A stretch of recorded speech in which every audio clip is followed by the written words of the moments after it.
environmentalist at siya po ang campaign coordinator ng Earth Island Institute Asia Pacific. Dahil ngayong araw Yung araw ay... pala ay Earth Day. Earth Day. Happy Earth Day! Happy Earth Day mga kasama.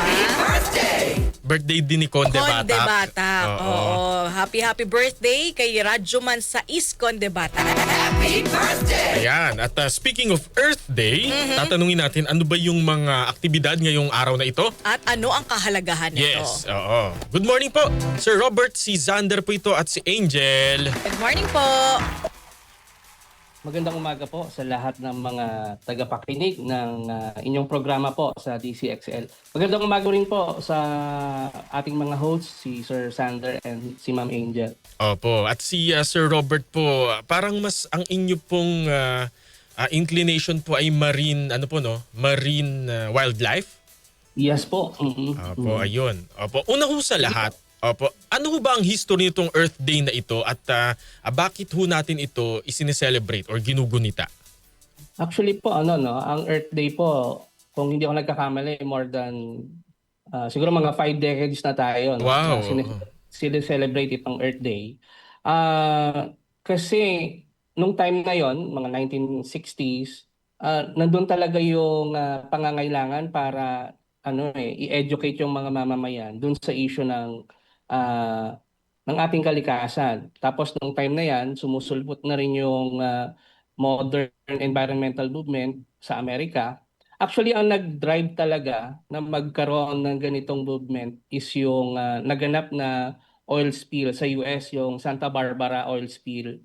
So, mula doon, kumbaga, yung naging epekto ng oil spill sa ating marine habitats, sa mga marine wildlife natin, nakita ng mga tao at natakot sila na, nako, kung ganito ang mangyayari sa mundo natin, kung ganito ang magiging epekto sa mga wildlife natin, kawawa ang kinabukasan, no? Kawawa ang kinabukasan natin. So dapat kumilos tayo, we should build a movement para sa ganon ay kumbaga magpasa-pasa sa mga henerasyon, sa mga generations na kailangan nating protektahan yung ating environment, yung ating planeta.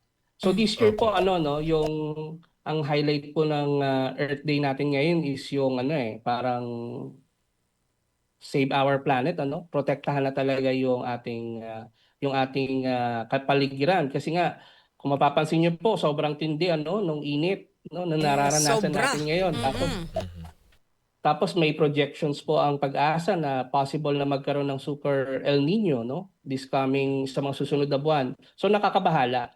So sa bahagi po namin sa Earth Island Institute bilang isang NGO na nagsusulong ng environmental protection ay dapat talaga ay i-educate na natin yung mga mamamayan natin para maging handa sila dito sa lumalalang issue ng climate change. So ayun po, sa bahagi naman namin, kaya po ang focus namin is yung marine wildlife and their habitat kasi naniniwala kami na syempre nakapokus tayo sa terrestrials, ibig sabihin sa mga forest, sa mga kabundukan, okay naman yan.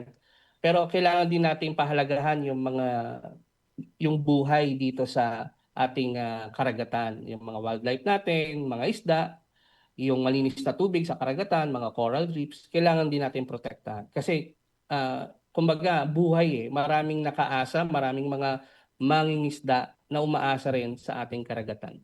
Opo, nabanggit mo yan Sir Robert, So ano po sa tingin ninyo yung pinaka-urgent na environmental issue sa atin ngayon, yung dapat talagang tutukan ng ating pamahalaan kasi matagal na pala natin ginugunita itong Earth Day. Pero 1970s pa yata ito eh. Hanggang ngayon parang 'di ba naaabuso yung ating kapaligiran Sir Robert.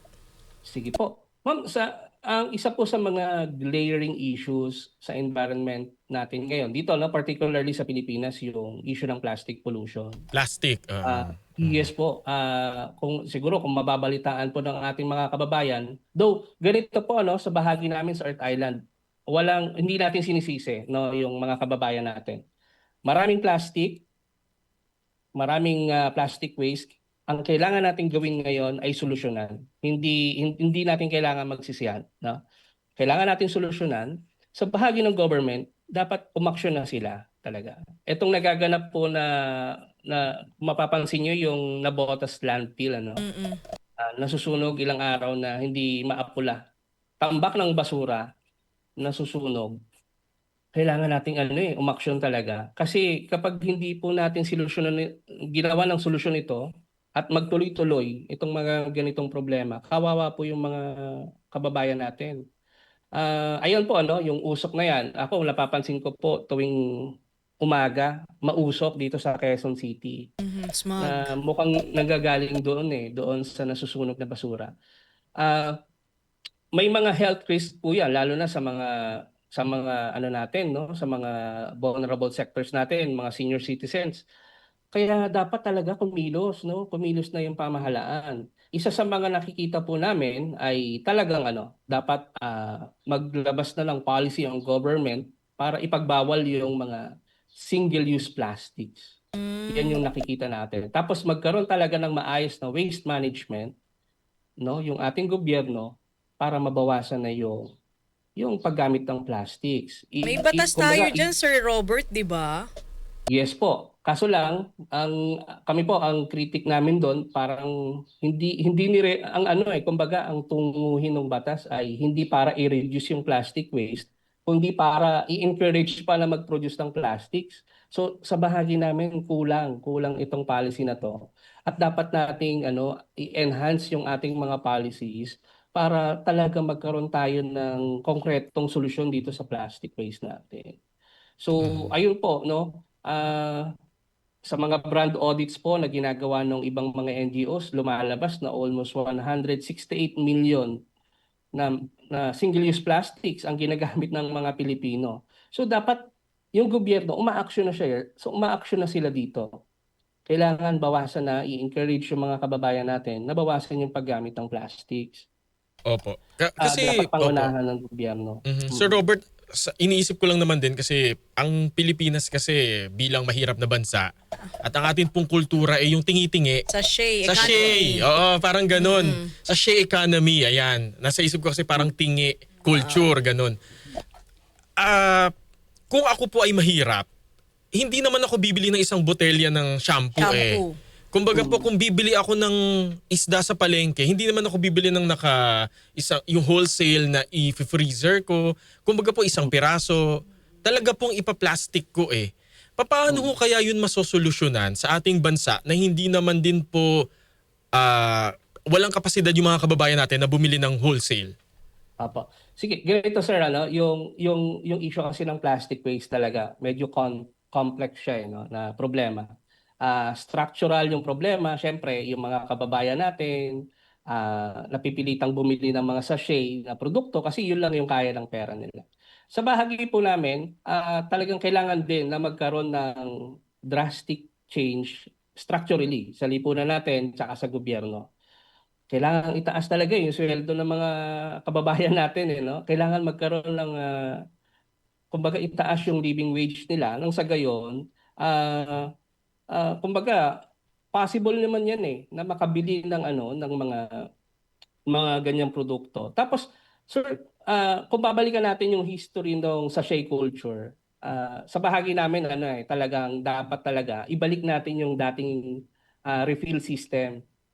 Kung matatandaan nyo, 1970s, yung mga lolo at lola natin, kapag inutusan tayong bumili ng mga mantika, toyo, patis, refill system eh. Yes, oo. So naniniwala kami na pwede nating ibalik ito, pwede nating i-improve, i-enhance, tapos dapat magkaroon din ng policy yung gobyerno kung paano ipapatupad ito. Actually, sir, may mga communities na dito sa QC, ini-implement na nila yan, yung refill system. So, isa yung pamamaraan para ma-reduce talaga yung paggamit o pag-consume ng mga consumer goods na gumagamit ng single-use plastic. Tapos, sir, alam naman natin, no? Sige, sinasabi, paano naman yung mga manggagawa ng plastic, no? Pag tinanggal mo, Silang kumbaga, trabaho. mawawalan sila ng trabaho pag tinanggal mo yung kanilang kabuhayan. Kami po naniniwala kami na dapat paunti-unti i-transition natin, no? Na para sa ganon mapaliwanag din natin, no? yung yung kalagayan. Kasi yung plastic po, hindi lang yan nakakaapekto sa kapaligiran natin. Yung mga plastics, nakakarating yan sa karagatan natin. May tinatawag nga pong microplastics. Ano? Yung microplastics, nakakain na yan ng isda. And then eventually, nakakain din Nakain natin. natin mga tao. No? So may mga pag-aaral po na nasa bloodstream na natin yung microplastics. So dapat talaga kumilos na po yung gobyerno sa issue na ito. Mhm. Ngayon pong Earth Day, Sir Robert, ano po yung mga aktibidad na inilatag ng Earth Island Institute Asia Pacific at paano po magpa-participate ang mga komunidad dito? Okay po. Actually, ma'am, yung aming activities po ay inilatag namin sa buong buwan.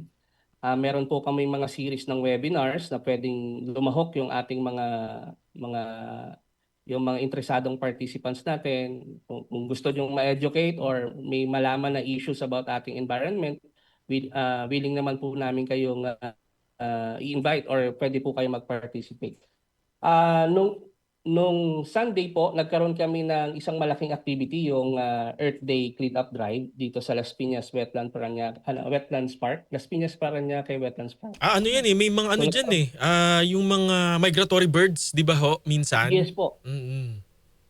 Yun po, isa po sa mga highlight namin, yung dati kasi nung sinimulan namin siya parang 15 years ago, ang tingin ng mga tao, ay nako, hindi nyo kayang linisin yan, Sasayang hindi lang nyo kayo ng kayang... oras. Kapagod lang Oo, kayo. Oo. Sa totoo lang po, nung pumupunta kami doon, critical habitat area siya pero halos lagpas tao yung basura. Grabe. Ganun kalala. Mhm. Pero nung kahapon po, sobrang na-inspire yung mga participants namin na halos sabi nila, wow, ang ganda na ng area. Ang ganda na ng area tapos talagang malinis na. So sabi namin hindi, ano lang yan, syempre ngayon tag-init, pero kailangan pa rin nating maging mapagbantay lalo na pag tag-ulan kasi talagang sobrang dami ng basura.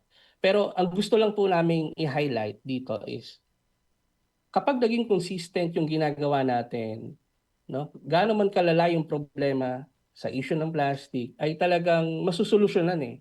So pinakita natin doon sa mga participants. Ito na yung Las Piñas Parañaque Wetlands Park.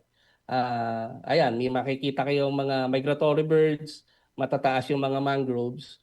Kumbaga, ito last frontier ito ng last Metro mangrove Manila. frontier ito sa Metro Manila. Pahalagahan natin, mahalin natin kasi walang ibang magmamalasakit dito kundi tayong mga taga Metro Manila, no? So, ayun po, yung ginawa namin last Sunday, tapos meron pa po kami mga series ng cleanups. Kami nga, ang panawagan namin, yung Earth Day gawin nating araw-araw. Correct. So, Mm-mm. meron kaming mga activities, may mga cleanup activities pa rin po kami this May, tapos June, tapos meron po kami masusundan ulit yung cleanup drive namin sa October. So, ganun po. Tapos, along with this, meron po kaming mga series ng mga environmental education program sa mga kababayan natin. So, educate po namin yung mga students natin, yung mga kabataan natin, yung mga communities natin, nang sa gayon, maunawaan nila yung issue ng environment. Ano yung climate change, ano yung marine plastic pollution, paano pinapangalagaan yung marine habitats, yung mga marine wildlife. So pinapaliwanag po natin yan sa kanila. Mhm. Kasi di Yun ba po. may mga local government unit na kapag ikaw ay nag-grocery, ikakahon yung ano mo eh. Yung Pinamili mga mo. pinamili mo kasi bawal daw ang plastic. Bakit ho kaya sa iba Yes. pwede, yung sa iba hindi? Sir, it's a matter of governance talaga eh. No, kami gusto namin i-highlight yung effort na ginagawa ng Naga City tsaka ng Baguio City. Ang galing eh, no? Dapat talaga may maayos na political will para i-implement yung mga ganitong policies. May mga LGU talaga na tingin namin hindi pa sila well equipped. Tapos talagang may mga bagay na hindi pa nila nauunawaan. Kaya may mga ganun pong instances na tuloy-tuloy pa rin yung paggamit ng single-use plastics. So, yun naman pa rin po yung ginagawa namin. Actually, may mga plano po kaming engagement with the LGU para ma-inform din po sila doon sa issues natin about sa marine plastic pollution. So paano nyo po hinihikayat, Sir Robert, sa inyo pong grupo, yung mga lokal na komunidad na maging bahagi ng ating environmental efforts, Sir Robert? Yun ma'am, actually kami sinisimulan po namin sa mga school organization. And then may mga engagement po kami sa mga communities, particularly sa Negros. Tapos meron din po kami mga partner communities dito sa Nabotas, sa Muntinlupa, sa Pasay. So paunti-unti ay kumbaga na-encourage namin sila na talagang protektahan yung kapaligiran natin. Hindi lang basta yung mababaw na pangunawa doon sa pagprotekta, kundi yung sustainable environmental governance na tinatawag. Yung tipong ginagawa namin ito dahil kailangan, no? At kailangan naming protektahan yung kalikasan natin para sa mga susunod na generations. Opo. At sa mga So, nakikinig naman po ngayon, ano po ang inyong maipapayo, yung ating mga small things, yung mga maliliit na bagay na pwede nating gawin Makakatulong. na makakatulong po ng malaki para po sa ating kapaligiran at sa ating susunod na henerasyon. Sabi nyo nga, consistency is the key. Sige po. Ito, basic na lang to eh. Pero tingin ko yung kailangan lang pong i-reiterate ulit, lalo na sa mga eskwelahan natin, sa mga community natin, yung tinatawag na yung actually 5 R's. 5 letter R. Para mabawasan yung ating basura, no, yung waste natin. Una yung reduce, no? I-reduce natin yung mga single-use plastics. Iwasan natin yung paggamit niyan. Tapos maging mindful tayo, isipin natin na magdala na lang kaya ako ng Eco bag. Tote eco bag bag. or tumbler or para hindi na ako bibili ng mga single-use plastics na nakalagay sa mga kumbaga yung mga goods na nakalagay sa plastics. So yun, yung una yung reduce. Pangalawa yung reuse, no? Yung kung halimbawa kung talagang meron kang plastic bag diyan, paano mo magagamit siya ulit, no? Paano mo siya magagamit at the same time yung hindi kumbaga yung maiiwasan yung pagtatapon niya doon sa basurahan or sa pagpunta doon sa mga landfill natin. So, 'yon, reduce, reuse, tapos yung recycle, no? No, yung i-recycle natin, yung maging mapanglikha tayo, i-recycle natin yung mga gamit, no? Pwedeng ang gawin natin yung mga bagay na hindi na natin ginagamit, pwede nating i-donate, ipahiram, ipamigay, nang sa gayon maiwasan yung pagtapon natin nito sa mga basurahan. Tapos yung siguro mas yun lang. Yung isa yung yung rot, kumbaga yung paano naman yung mga nabubulok na basura. Hindi siya syempre dapat may maayos ka na composting facility kung saan pwedeng i-compost yung mga nabubulok na basura. By then, dun mo kumbaga maiiwasan na yung mga landfill, yung mga sanitary landfill, yung mga dump sites. Kasi ganyan nga po yung mangyayari, yung katulad ng nangyayari ngayon sa Nabotas. Botas. No, Nabotas nakakabahala kasi halos ilang araw na hindi makontrol yung sunog, no, dahil doon na rin siguro doon sa methane build up doon sa ilalim ng dump site, kaya napakahirap apulahin ng nasusunog na basura.